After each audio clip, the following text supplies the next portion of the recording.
जनक जी महाराज 4 दिन तक रहते हैं अयोध्या में। 4 दिन रहने के बाद में जब जाने लगे,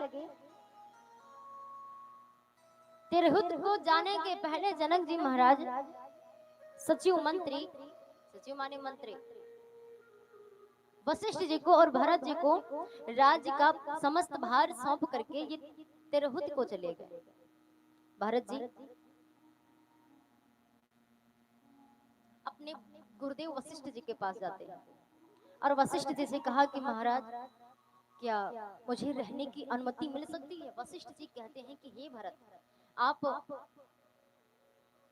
वेदों के और धर्म में मर्मज्ञ हो, निपुण हो, आप धर्म पथ का, धर्म मार्ग का पालन कैसे करा जाए ये आपसे बेहतर, आपसे अच्छा भली भांति कोई समझ नहीं सकता।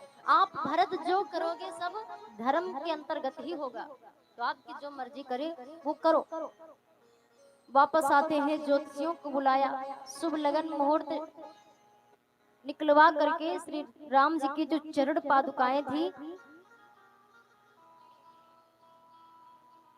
कि मुनि सीख पाई आशीष बड़ी, गणक बोल दिन साधे। गणक यानी ज्योतिषी। सिंहासन प्रभु पादुका बैठा रे निरुपाद। श्री राम जी की उन चरण पादुकाओं को श्री राम जी की चिन्ह समझकर एक भरत जी कहते हैं कि ये प्रभु के चरण पादुका, एक है राम तो एक है सीता। ऐसा लग रहा है श्री राम जी जगत जननी श्री जानकी जी के साथ में सिंहासन पर आश्रित हो, ऐसा सबने अनुभव किया। सबने जय जय धुन करी, सबने जय जयकार करी। भरत जी कहते हैं जब तक भैया लौट कर नहीं आएंगे 14 वर्षों तक हम प्रतीक्षा करेंगे, दूर से ही भैया की संपदा का, संपत्ति का देख रेख करेंगे। दूर से हमारे भैया वहां वन में दुख सहे, ठोकरें खाए और ये भरत महल में बैठा बैठा मालपुआ खाए, नहीं। उसी वक्त भरत जी वहां से सीधे प्रस्थान हुआ। भरत जी प्रस्थान में नंदी गांव में परन कुटी यानी पत्तों की घास फूस की कुटिया बनाई और वहीं पर निवास करने लगे। जैसे श्री राम जी का जीवन 14 वर्षों तक रहा है, वही जीवन भरत जी ने 14 साल तक जिया है। एक बात चित्रकूट से कहकर आए थे कि प्रभु 14 वर्ष जैसे ही पूरे होंगे, थोड़ा सा भी इधर का उधर हुआ, थोड़ा सा भी आपने आने में देरी कर दी तो भरत को जीवित नहीं पाओगे। प्रभु कहते हैं कि हे भरत, विलंब नहीं होगा, मैं समय पर एकदम समय के अंतर ही आपसे मिलूंगा। अब इधर अयोध्या में तो सब व्रत करने लगे, उपवास करने लगे कि राम जी जल्दी आ जाए। सब व्रत करते हैं, उपवास करते हैं और राम जी आएंगे लौटकर, इस आस पर जी रहे हैं, अन्यथा जीने का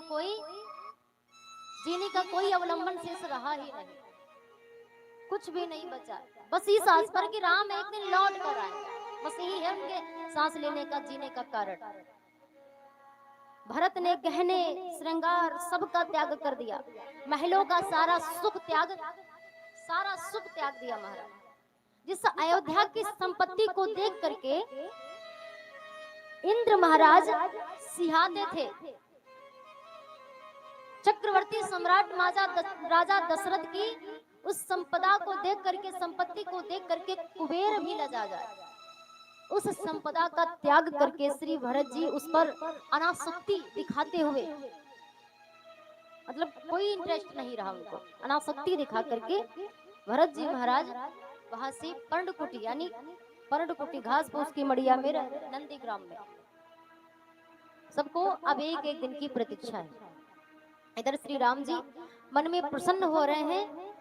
एक दिन श्री राम जी बैठे हैं, श्री जानकी जी के साथ विचार कर रहे हैं कि अब यहाँ के आसपास के जो लोग हैं मुझे पहचान चुके हैं कि मैं कौन हूँ, इसलिए यहाँ पर ज्यादा समय तक रुकना ठीक नहीं है। ये विचार करके श्री राम जी, लक्ष्मण जी और सीता जी समस्त ऋषियों को प्रणाम कर उनसे विदा लेकर के आगे प्रस्थान होते हैं।